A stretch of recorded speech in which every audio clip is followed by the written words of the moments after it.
ഇന്ന് നമ്മൾ കഴിഞ്ഞ ദിവസം റാഗിപ്പൊടി കഴുകി ഉണക്കി റോസ്റ്റ് ചെയ്ത് കാണിച്ചിരുന്നല്ലോ. അപ്പോൾ അതിൽ നമ്മൾ ഇഡ്ഡലി പൊടി ഉണ്ടാക്കിയതാണ് കേട്ടോ.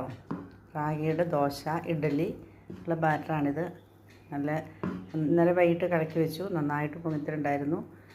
അപ്പോൾ നല്ല ഹെൽത്തി ആയിട്ടുള്ളൊരു പൊടിയാണ് റാഗിയുടെ ദോശപ്പൊടി.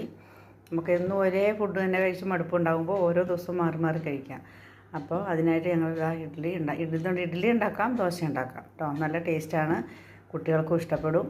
അപ്പോൾ വേണമെങ്കിൽ അല്പം നെയ്യൊക്കെ അതിൻ്റെ ദോശ ഉണ്ടാക്കുമ്പോൾ തൂത്തി കൊടുക്കുകയാണെങ്കിൽ നല്ല മുരിഞ്ഞും കിട്ടും, നല്ല ടേസ്റ്റുമാണ്.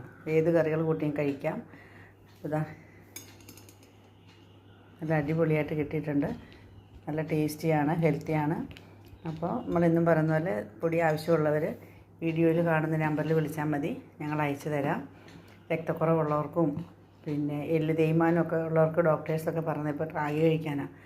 അതുപോലെ വെയിറ്റ് ലോസ് നോക്കുന്നവർക്കൊക്കെ ആർക്കും കഴിക്കാം, ഏത് പ്രായക്കാർക്കും കഴിക്കാം. അപ്പം ആവശ്യമുള്ളവർ ഈ നമ്പറിൽ കോൺടാക്റ്റ് ചെയ്യുക.